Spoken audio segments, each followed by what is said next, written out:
વાત પોરબંદરની કરીએ। એક એવી પ્રાથમિક શાળા, સરકારી પ્રાથમિક શાળા કે ત્યાં બાળકો ભણવા નહીં પરંતુ મકોડા મારવા જાય છે।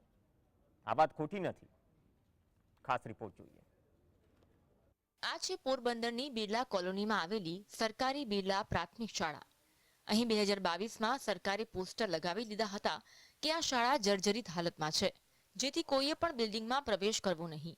2 વર્ષથી આ શાળા બિનકાર્યરત છે, જેથી બાળકોને ચોમાસામાં પણ શાળાના ઓરડાની બહાર ગાર્ડનમાં પીપળાના ઝાડ નીચે બેસીને ભણવું પડે છે।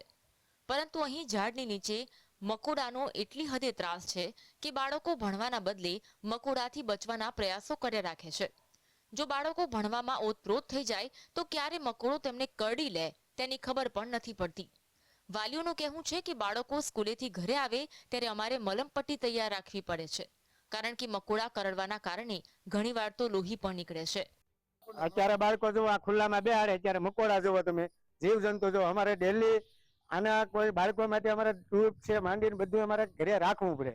બાળકો મકોડો કરીને આવે એટલે ચોમાસાનો સમય છે, પાક થાય, આ ગમે તે થાય એટલે અમારા બાળકોને અમારે ગમે એ પરિસ્થિતિમાં અમારે સાવચેતી રાખીને અમારે અત્યારે અમારી જવાબદારીથી અમે અહીંયા ભણવા મૂકીએ। અહીંયા વાંધો છે કે આ નિશાળ અહીંયા છે, પણ આ છોકરા કેમ આવક જાવક કરે, કેવા અહીંયા મકોડા હે, કેવી પરિસ્થિતિ હાલે અને છોકરાઓની, કેમ ભણી શકે। જ્યારે સ્કૂલની અંદર પ્રવેશ કર્યો તો સ્કૂલની ઇમારત દયનીય સ્થિતિમાં જણાઈ આવી। અહીં જ્યાં ત્યાં તૂટેલો સ્લેબ, દિવાલોમાંથી પડેલા પોપડા, સ્લેબના સળિયા, ભંગાર હાલતમાં શાળાનો ઓરડો જોવા મળ્યો।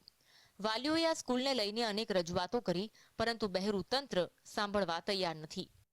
જિલ્લા શિક્ષણ અધિકારી તરફથી એક ફતવો બહાર પડી દીધો છે કે ભાઈ આ જર્જરિત હાલતમાં સ્કૂલ હોવાથી બંધ કરવામાં આવે છે। તો અત્યારે 112 બાળકો છે, એનું શિક્ષણ ખૂબ અંધકારમય છે।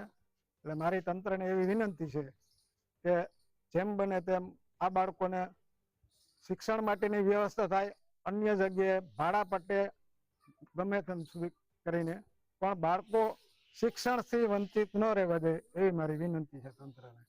અહીં બાળકોને કઈ અભ્યાસ કરી નથી શકતા, કારણ કે આ નિશાળા હાવ આખરે પડે એવું છે। આની જવાબદારી કોણ લેશે? છોકરા નીચે ભણે છે, આવું કેટલુંક સમય આપણે ઓલું કરવું? તો આનું કંઈક રજૂઆત કરો, નિશાળ અમારા ગામમાં બનાવી દો નવી, એવી રીતના બધી સહાય કરો, કારણ કે બાળકોનું ભવિષ્ય બગડે, આગળ છોકરા વધતા નથી। સ્કૂલને જોતા શિક્ષણ અંગેના સરકારના મસમોટા દાવાઓની વાસ્તવિકતાનો અસલી ખ્યાલ આવી જાય છે। સરકાર સ્કૂલોમાં સૌ ભણે અને સૌ ભણાવેના મસમોટા સૂત્રો લખે છે, પરંતુ શું આવી રીતે બાળકોના ભવિષ્યનું ઘડતર થશે? શું આવી સ્થિતિમાં બાળકો ભણશે? વાલીઓની રજૂઆત છે કે આ પ્રશ્નનું વહેલામાં વહેલું નિરાકરણ આવે અને યોગ્ય જગ્યાએ જમીન ફાળવવામાં આવે અને નવું બિલ્ડિંગ બનાવવામાં આવે। અત્યારે શું પરિસ્થિતિ શું છે બાળકોની? બાળકો અત્યારે વૃક્ષ નીચે ભણવા માટે મજબૂર બન્યા છીએ, કારણ કે જર્જરિત સ્કૂલમાં બેસાડવાની મનાઈ છે।